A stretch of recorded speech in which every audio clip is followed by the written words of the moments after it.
Welcome to another edition of Motherland. Today we'll be looking at the most notorious armed robber in Nigeria history, the story of Shina Rambo. Shina Rambo is a former bandit who terrorized Nigeria in the 90s. After serving jail time for his crime, he was converted by an evangelist and became a Christian evangelical pastor. And so the story begins. Shina Rambo, now known as Matthew Oluwafemi, was a name that sent shivers down the spine of people who live in the southwestern part of Nigeria and even outside Nigeria, like Benin Republic and the neighborhood in the 1990s. A man mountain towering about 6 feet 5 inches, well-built, dark-skinned and sweltering eyes. He carried out his operation like a movie in broad daylight, with sophisticated weapons and bullet belt and explosives strapped around him. He specialized in robbing exotic cars on highways and robbing banks.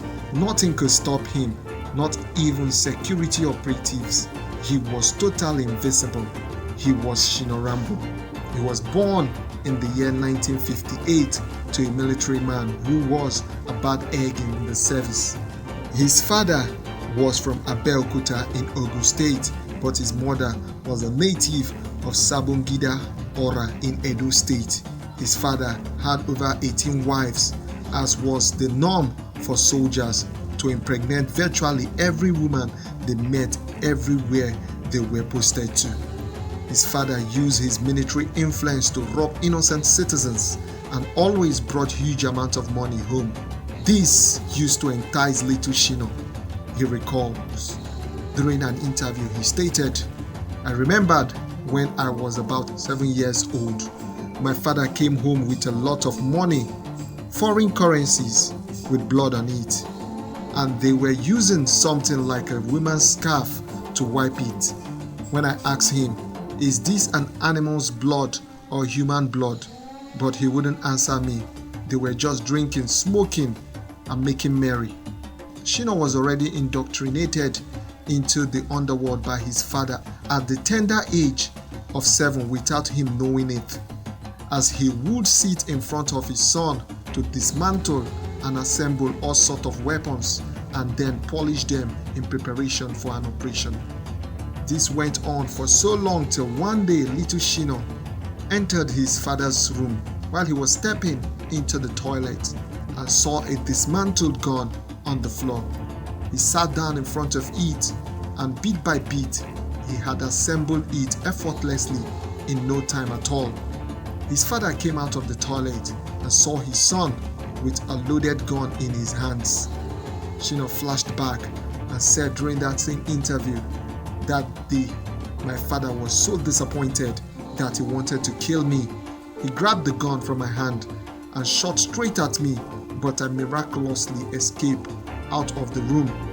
Then he waited for me to be less alert. At night, he came to my room with a machete and tried to behead me, but once again I escaped. But the machete cut my left leg. He rolled his trouser to show people in the sky that made everyone to sigh in pity. That day, I knew I had graduated. All that was left was to pull the trigger, and I was so eager."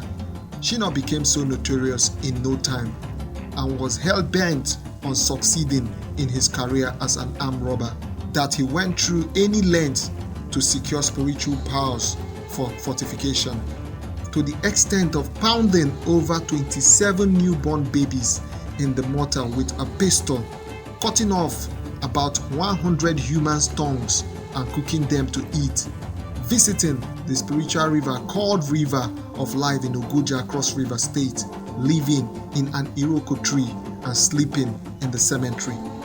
He was given a spiritual wife who always followed him for any operation. She dressed like an alhaja. People thought she was human. That was why they never saw her face. He said she was his personal driver, that she could drive from Nigeria to Cotonou in the speed of light. He also said that I was involved in so many rituals that I can't start naming them now. I was so powerful. I went underground, inside trees that looks like a city. A lot of beautiful houses inside the tree. I had my own too, where a lot of politicians and wealthy men used to come. I had several personalities. I could change my form whenever I wanted to. That's why the police were busy killing innocent people and thought they were killing Shina Rambo. The 9 herbalists that gave me the power, I became stronger than them. One day, I went to their shrines and killed all of them so that they don't reveal my secret.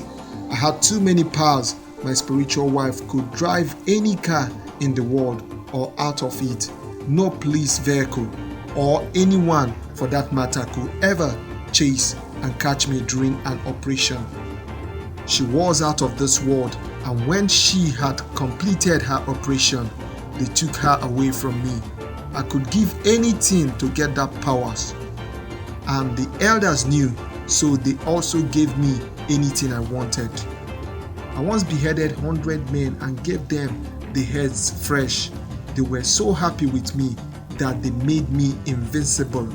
No matter the kind of bullet you shot at me, it was just like pure water on my body.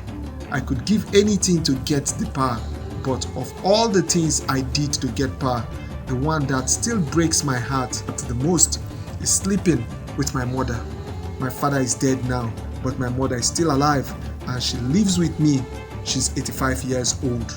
Whenever I set my eyes on her, I just start crying. I can't bear it. Shina Rambo was a raging terror. He was infallible dangerous. The police dreaded him, both in Nigeria and Benin Republic, his place of interest for business. He would go to the police station in broad daylight and kill every policeman there. He once robbed 40 exotic cars in one day and drove all of them in a convoy from Lagos to Cotonou unstopped. He was so powerful, he was wealthy and impenetrable. He was a teen god, apparently blenched from the very arroyo hell. We all dreaded him. He had a wife and 3 children, but he lost all of them in one day during a bloody police raid while he was away on operation. His wife was his stabilizing factor. His life changed afterwards. He says during that interview, "My wife was everything to me. I would go back home to my wife and sleep with her. That was why the police never caught me. She knew my job, she knew what I was, and I never left them alone at night. I operated in the daytime and go back home to my family at night. I had everything. I was very wealthy. I sometimes spent 50 million naira in a day. I did that a lot. There was one day that we were coming from an operation and it seems as if my power were going to fail me. The police and the army were almost closing in on us, so we had to drive into the crowd and threw millions of naira in the air. There was commotion. Everyone was busy picking naira notes, even the police, until we escaped. I was too rich, but anything the devil gives you never lasts. He will collect more from you. I lost everything, all the money, my family. I was so powerful, the police couldn't catch me, but I lost it all. I had to surrender myself to the police and I was arrested and jailed for 11 years. While I was serving my jail term in Agodi prison, Ibadan, Prophet T.O. Obadari came visiting, and having been encouraged several times by the Christian brothers and sisters in the prison to give my life to Christ, he prayed for me and converted me and changed my name to Femi.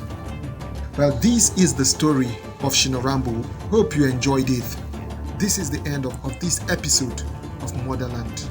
Don't forget to like and subscribe to help the channel grow. We'll see you again.